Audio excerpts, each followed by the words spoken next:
Now, Chris lives in Birmingham with his wife and 2 daughters. Born with cerebral palsy, Chris was unable to walk until the age of 9. Now, after extensive surgery and physio, he leads a full and independent life. Chris wants to share some of his experiences and encourage others to keep reaching for the life they want and make the most of every opportunity. The speech entitled, "What's the Worst That Could Happen?" Please welcome Chris Cotton, everybody.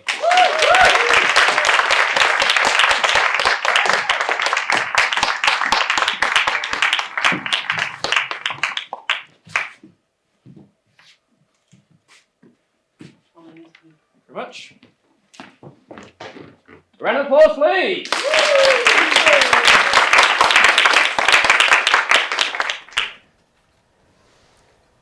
So, we've all heard the phrase, "What's the worst that can happen?" And most of the time, it's meant to reassure us. The worst is never that bad. Everything will be fine. But what if that becomes your default response when faced with a new opportunity? Of course, new places and new situations often bring with them worries.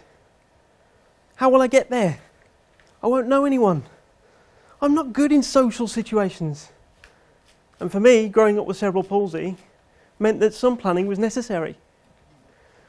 Where will I park? How far will I have to walk? Will there be stairs to navigate?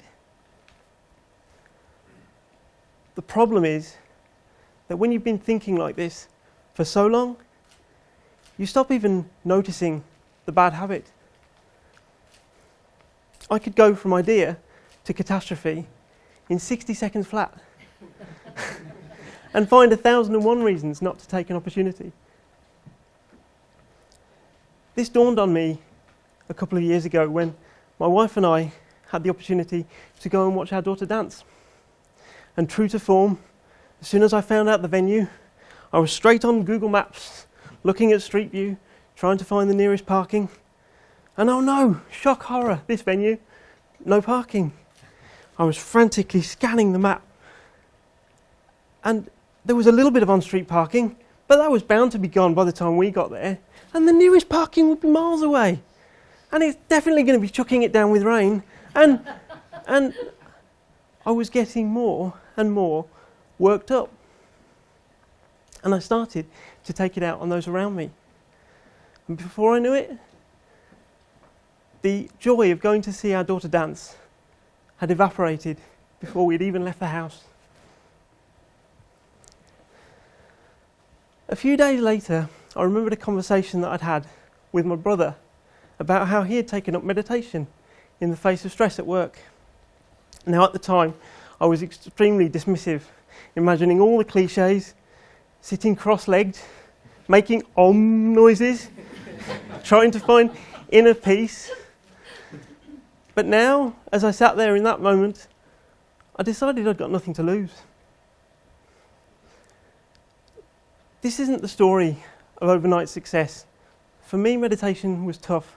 I didn't want to drag myself out of bed every morning and make time. I skipped more days than I completed. And I continually questioned what was the point of sticking with it at all. But stick with it I did. And gradually, it was my family who noticed the change in my behaviour.